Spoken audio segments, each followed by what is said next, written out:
Walker from Killer Casting. Chapter 1. A light drizzle had already begun by the time Joe stepped outside. It had started earlier than forecast. The door to the bar swung closed behind him, silencing the hubbub within. Outside it was replaced by the noise of a few cars running along the wet main road of the small town of Patterson. Joe allowed his act to disintegrate. His smile fell away and twisted into an angry scowl.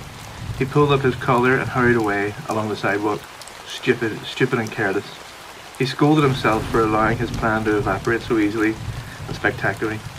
His whole body vibrated with frustration as he strode past pedestrians and other folk milling outside the few bars still open in the quiet town. It was a little after 10. It would be almost midnight by the time he drove back to the city. He walked the block to the almost empty parking lot. He clicked the fob for his dark blue Honda CR-V a few steps away, peeled off his damp raincoat and tossed it in the back.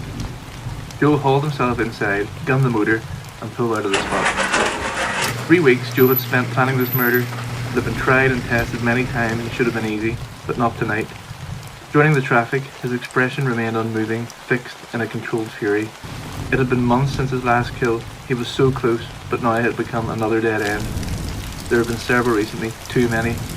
He felt like a jilted lover lying prostrated next to an object of desire, or a junkie returning to his squat empty-handed. There were many ways he set up his murders. Sometimes he liked to find a suitable mark online and picking them up through a manipulated meetup in a bar. It was one of his favourites, particularly when it had been such a long stretch since the kill. It took time, but it usually paid off. On this occasion, he had waited patiently for almost 4 months.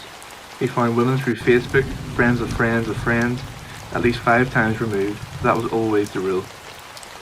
There had been several possibilities, but this one appeared the most promising. Gillian Morecambe was a few years younger than him at 34, moderately attractive, working in retail. She had recently broken up with her boyfriend of half a year.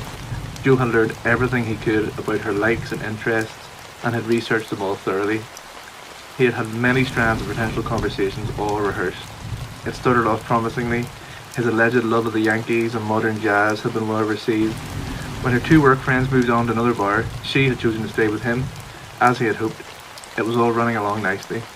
He presented himself as a little shy and geeky. He pitched it just right.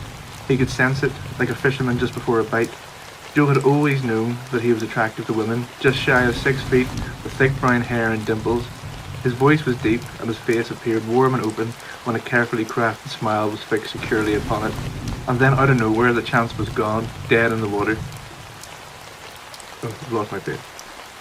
Just as he was lifting over fresh drinks for them, she draped her arm over his neck, pulled out her iPhone and snapped a picture of them.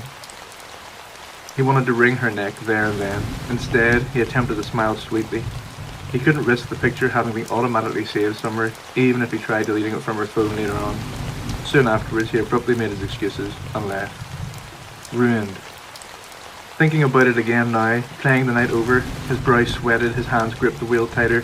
The heater was making the car too hot. His mouth was dry and tasted foul with the remnants of cheap watered-down beer. Suddenly Joel pulled out of the traffic and down a side street. It was a small road and very few people were out beyond the main street. The purling thrum of the engine did nothing to quell his thirst.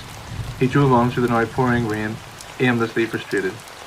A silver BMW passed him before he turned the Honda at the end of the block and started along the parallel to a kid's play park. There were no other cars about.